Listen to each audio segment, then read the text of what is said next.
imagined that if I saved enough money, one day I could pay people to let me drive, even though I'm only a kid. And maybe I would end up with enough money to buy a Ferrari, because they're only like $150,000, which surely couldn't take that long to save. Mum shouted up the stairs that it was time to get off the phone and put my shoes on to go to the mosque. But she said it really nicely, and she even called me sweetie, so I didn't think it was that urgent, and I kept talking to Charlie and daydreaming about my Ferrari. Charlie was daydreaming too, because I said I'd pay people to let him drive as well. Then Mum came in and blew my ears off. I said, "Put your shoes on." Yikes! Bye, Charlie! Our mosque trips had become even more fun since Dad started coming with us. He changed things around so that he doesn't have to go to the lab on Saturdays anymore, which means more cool things can happen on weekends now. He even took me go-karting recently, which was the best Saturday ever. Gulp. I couldn't find my left shoe, and Mum was going to lose it if I didn't get this done in 15 milliseconds. Yes! I saw it on top of the sofa and grabbed it while Dad stood over me with a face like that emoji, whose lips are just a very straight line. But when I went to put it on, I saw that it had been treated to a dose of my little brother's slime in a bucket. I didn't dare complain or look for other shoes, so I shoved my foot in. It was disgusting. Like I was stepping on a gazillion zombie eyeballs. Ew! I squished and squirted my way to the Peanut, that's our car, and jumped in. At the mosque, when we were all praying, Issa sat on my head and made me laugh. I had to control myself before it turned into a full-on giggle fit, so I imagined that there was a supervillain holding me in a headlock, and if I laughed out loud, he would blow up the whole entire universe. But if I kept quiet as a mouse, he would release me, and the universe would be safe. Phew! I managed it.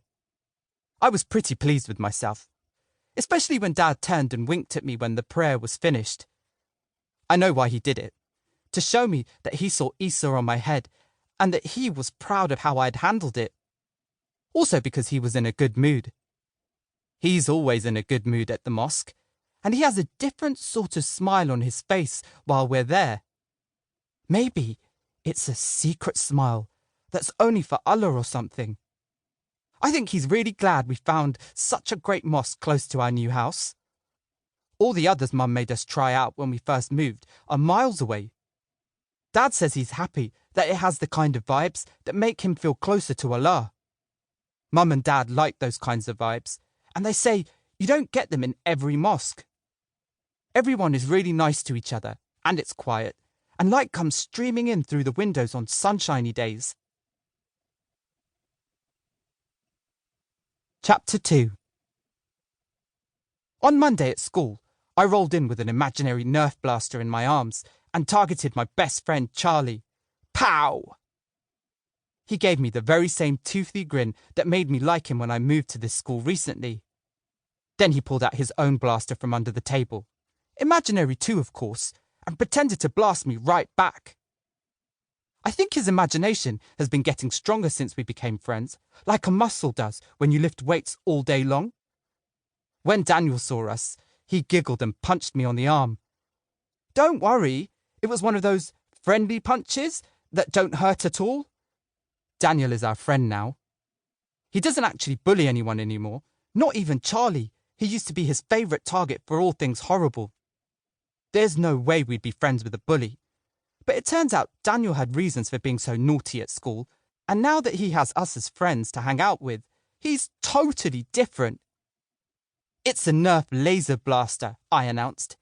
Imaginary for now, but I'm going to get a real one with the money I've saved. Oh, cool, said Daniel. I want one.